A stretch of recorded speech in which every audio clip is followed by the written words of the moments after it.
Assalamualaikum warahmatullahi wabarakatuh. Perkenalkan, saya Nagita Lilintang Putri dengan NIM E1A023018 dari kelas B. Yang saya hormati Bapak Aditya Pradana SHMH selaku dosen pengampu mata kuliah Hukum Pajak dan teman-teman sekalian yang saya cintai. Di sini saya akan menjelaskan mengenai analisis pengaruh kenaikan tarif PPN terhadap harga barang dan tingkat inflasi di Indonesia. Namun sebelum masuk ke pembahasan utamanya, di sini saya akan menjelaskan sedikit mengenai pengertian apa itu PPN atas barang dan jasa. Jadi, pajak pertambahan nilai atas barang dan jasa adalah pajak yang dikenakan atas setiap penyerahan barang kena pajak atau istilah lainnya itu BKP atau jasa kena pajak atau istilah lainnya JKP dalam proses peredaran dari proses produksi, distribusi hingga ke konsumsi akhir. Nah, PPN ini merupakan pajak tidak langsung di mana yang berarti pajak ini dibebankan kepada pihak lain dan penanggung pajak atau istilah lainnya ini konsumen akhir yang dimana tidak menyetorkan secara langsung pajaknya kepada kas negara. Contohnya, ketika kita membeli sebuah baju dengan harga baju tersebut kisaran 100.000 misalnya dan PPN-nya itu sebesar 10%. Dan 10% dari 100.000 itu kan 10.000. Nah, jadi harga yang harus kita bayarkan yaitu sebesar 110.000 dan kita tidak menyetorkan secara langsung nilai PPN sebesar 10.000 itu kepada kas negara, tetapi kita sebagai konsumen akhir membayarkan PPN itu kepada penjual yang mana penjual itu akan bertanggung jawab untuk menyetorkan pajak sebesar 10% itu ke kas negara. Nah, hal itu yang disebut dengan pajak tidak langsung. Demikian juga dengan PPN. PPN berlaku seperti itu. Kita sebagai konsumen akhir tidak secara langsung menyetorkan besaran PPN itu secara langsung kepada negara, tetapi lewat perantara dari eh, apa penjualnya. Tuh. Oke, lanjut memasuki pembahasan mengenai subjek dan juga objek PPN. Jadi, subjek PPN itu meliputi orang pribadi dan atau badan usaha yang berdasarkan peraturan perundang-undangan melakukan kegiatan penyerahan dan penerimaan barang atau jasa kena pajak. Lalu, objek PPN ini meliputi yang pertama, penyerahan barang kena pajak di dalam daerah pabean yang dilakukan oleh pengusaha.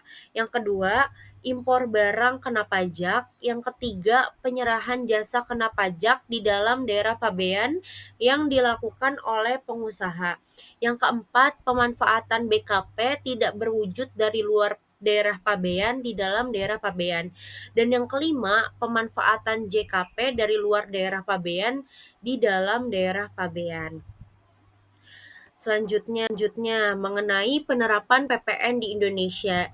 Jadi, berdasarkan tahun berlakunya sebelum bulan April 2022 itu tarif PPN di Indonesia sebesar 10% dan tarif itu sebagai tarif standar lama. Lalu mulai di tanggal 1 April 2022 Indonesia menerapkan tarif PPN sebesar 11%. Tarif ini itu berlaku umum untuk BKP dan juga JKP. Lalu mulai tanggal 1 Januari kemarin di tahun 2025 ini penerapan PPN di Indonesia kisaran 12%, di mana tarif 12% ini berlaku untuk sebagian besar barang kena pajak atau jasa kena pajak, terutama barang dan jasa mewah. Nah, di mana pajak ini kan merupakan salah satu instrumen penting ya yang ada di sistem keuangan negara yang digunakan untuk membiayai pengeluaran pemerintah, mendukung pembangunan nasional dan juga menjaga stabilitas ekonomi. Dan di antara berbagai jenis pajak yang berlaku di Indonesia ini, PPN menjadi salah satu penyumbang penerimaan negara terbesar dari sektor perpajakan. Nah, sebagai pajak tidak langsung yang sudah saya jelaskan sebelumnya, PPN ini dikenakan pada setiap tahap produksi dan distribusi barang serta jasa berdasarkan nilai tambah yang terjadi. Dan pada tanggal 1 Januari 2025 kemarin, pemerintah Indonesia ini dengan resmi menaikkan tarif PPN dari 11% menjadi 12% yang dikenakan secara khusus terhadap barang dan jasa mewah. Nah, selain barang tersebut, besaran tarif PPN ini untuk barang dan jasa lainnya masih sesuai dengan tarif yang berlaku sejak tahun 2022 yaitu sebesar 11%.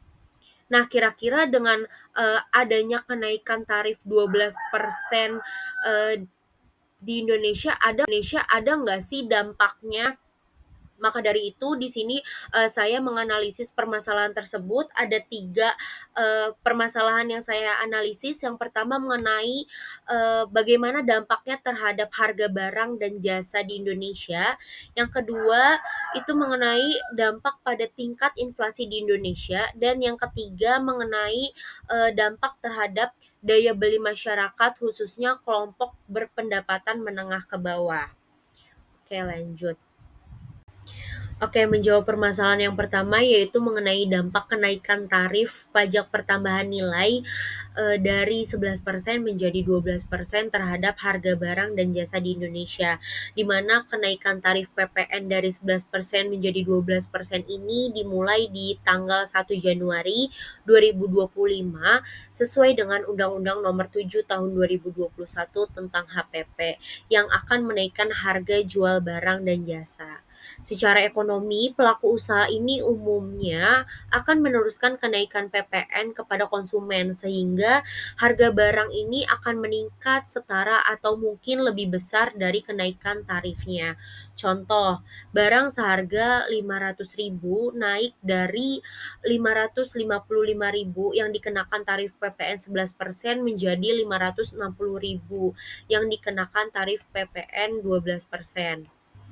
Nah, kenaikan ini pastinya akan berdampak kepada sektor konsumsi, terutama pada barang kebutuhan rumah tangga dan barang mahal seperti otomotif dan properti.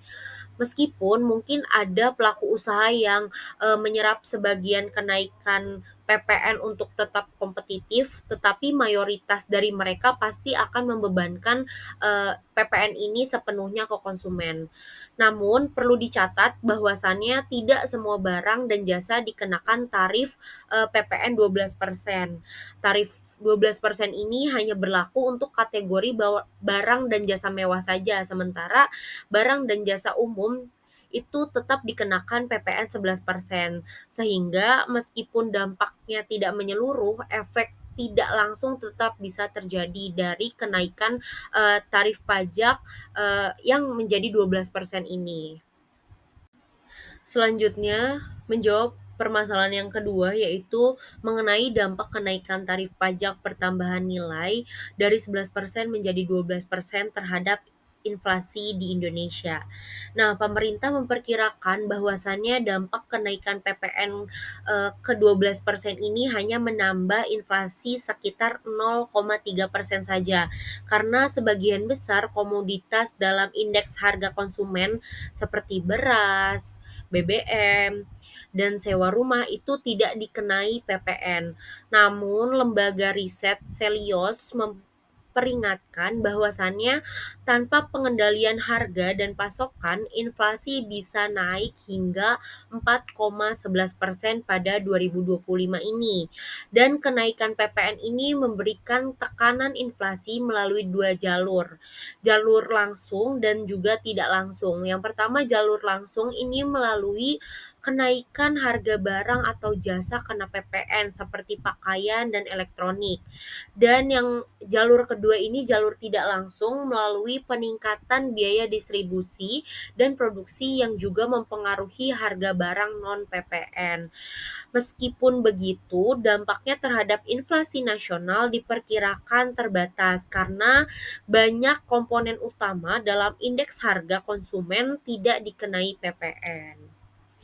Lalu selanjutnya menjawab permasalahan yang ketiga yaitu mengenai dampak kenaikan tarif pajak pertambahan nilai dari 11% menjadi 12% terhadap daya beli masyarakat khususnya kelompok berpendapatan menengah ke bawah. Pengertian daripada daya beli masyarakat yaitu kemampuan membeli barang dan jasa dengan pendapatan yang dimiliki, di mana saat harga naik jumlah barang yang bisa dibeli pun menurun. Mengingat konsumsi rumah tangga menyumbang sekitar 54% dari PDB Indonesia, penurunan daya beli dapat memperlambat pertumbuhan ekonomi nasional. Nah, menurut KOR Indonesia, kenaikan PPN 1% ini dapat menurunkan konsumsi rumah tangga sebesar 0,4% hingga 0,6%, terutama jika tidak diimbangi dengan peningkatan pendapatan. Nah, kelompok masyarakat berpenghasilan rendah ini akan lebih terdampak dan cenderung mengurangi konsumsi barang non-prioritas. Walaupun mungkin beberapa kebutuhan pokok seperti beras, daging, dan sayur-sayuran ini telah dikecualikan dari PPN yang diatur dalam Peraturan Pemerintah Nomor 49 Tahun 2022 dan juga Undang-Undang Nomor 7 Tahun 2021 Pasal 16B.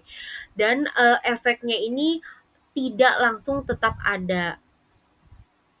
Selanjutnya mengenai biaya logistik dan juga distribusi yang naik akibat PPN ini bisa mendorong kenaikan harga bahkan pada barang yang tadi dikecualikan gitu. Dengan demikian, meskipun tidak semua barang yang terkena PPN 12%, daya beli masyarakat ini tetap beresiko menurun akibat adanya tekanan harga secara umum tersebut.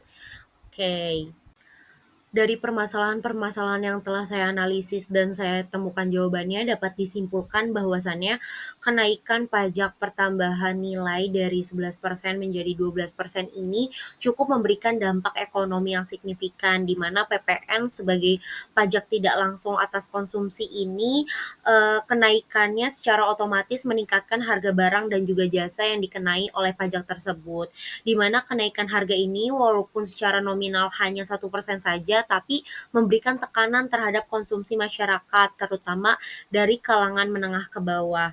Dan dampak pertama yang cukup terlihat itu mengenai kenaikan harga barang dan jasa, di mana pelaku usaha cenderung membebankan kenaikan tarif PPN ini kepada konsumen akhir agar margin keuntungan itu tetap terjaga gitu, di mana hal ini menyebabkan harga final barang termasuk yang tergolong kebutuhan sekunder juga ikutan meningkat. Lalu yang kedua dari sisi inflasi, walaupun barang-barang kebutuhan pokok seperti beras, daging, telur, dan sayuran yang telah dikecualikan dari